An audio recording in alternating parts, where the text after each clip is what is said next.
Have you ever sat in silence next to your partner and felt that the person who once knew you best now feels like a stranger?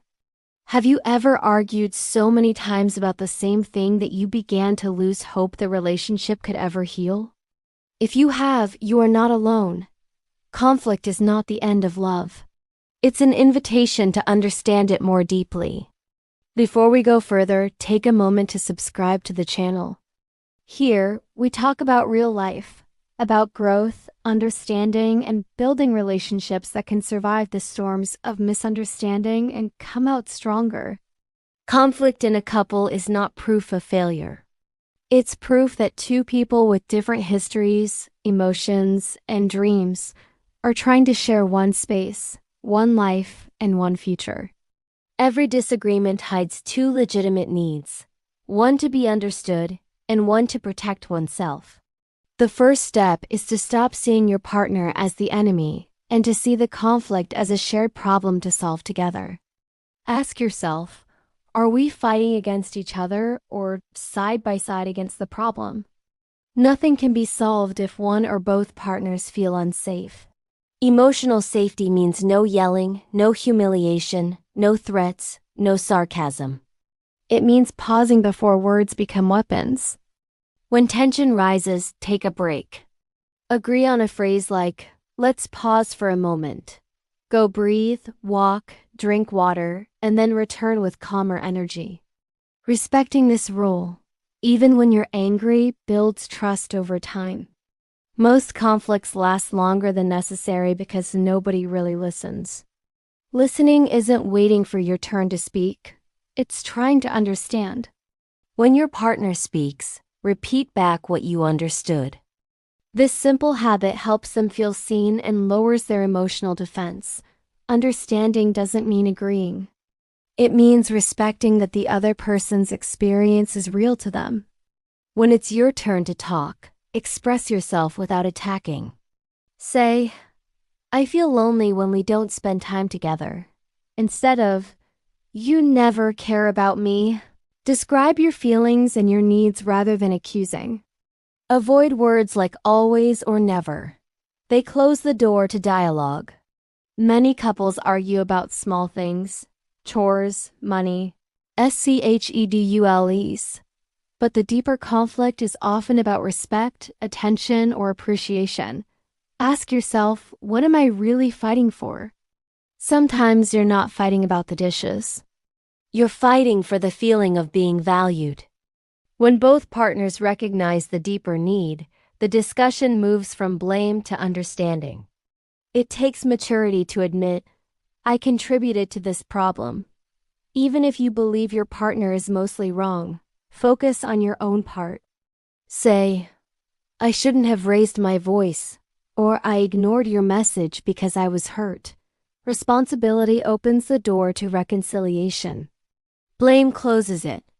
Emotions like anger and resentment can hijack any discussion. Practice calming yourself. Breathe deeply. Count to 10, or ground yourself by feeling the chair beneath you. Remind yourself, I am safe, I am loved, I can listen.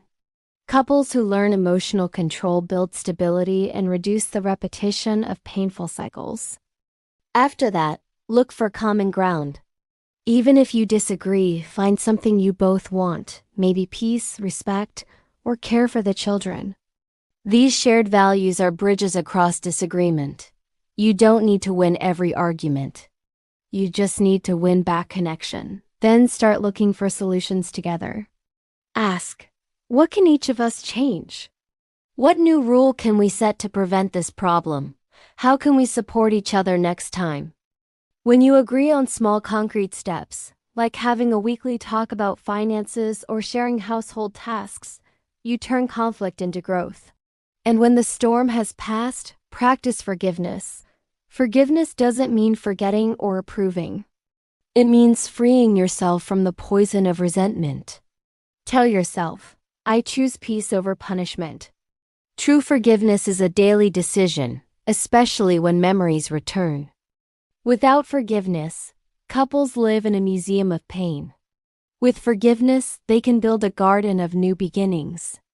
Trust is lost through repeated hurt and rebuilt through repeated honesty. Be consistent in small actions, keeping promises, telling the truth, showing reliability. Trust grows slowly, like a plant. Water it with transparency and care. Avoid secrecy, silent treatment, and manipulation. Transparency is the oxygen of love. After resolving a conflict, bring back tenderness. Say thank you often. Notice the small efforts your partner makes. Plan moments of joy.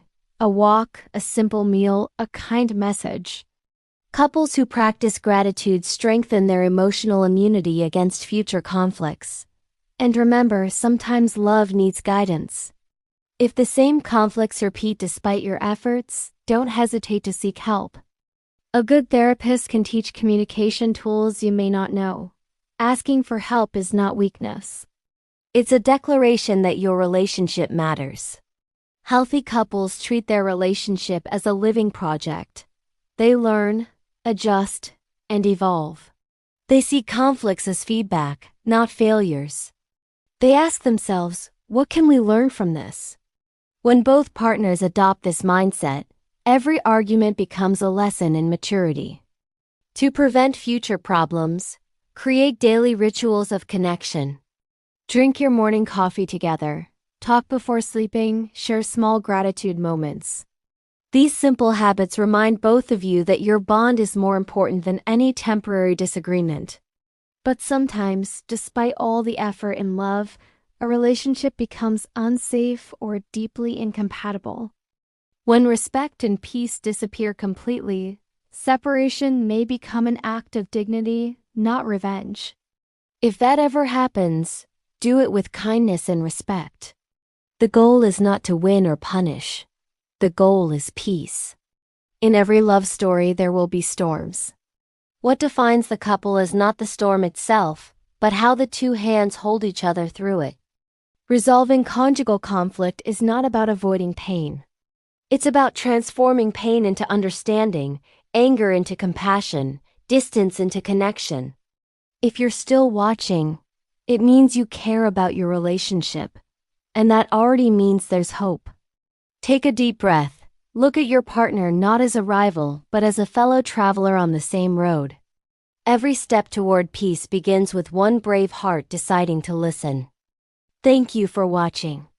If this video helped you, share it with someone who might need it. And remember, love is not something you find. It's something you practice every day. Subscribe, stay inspired, and keep growing together.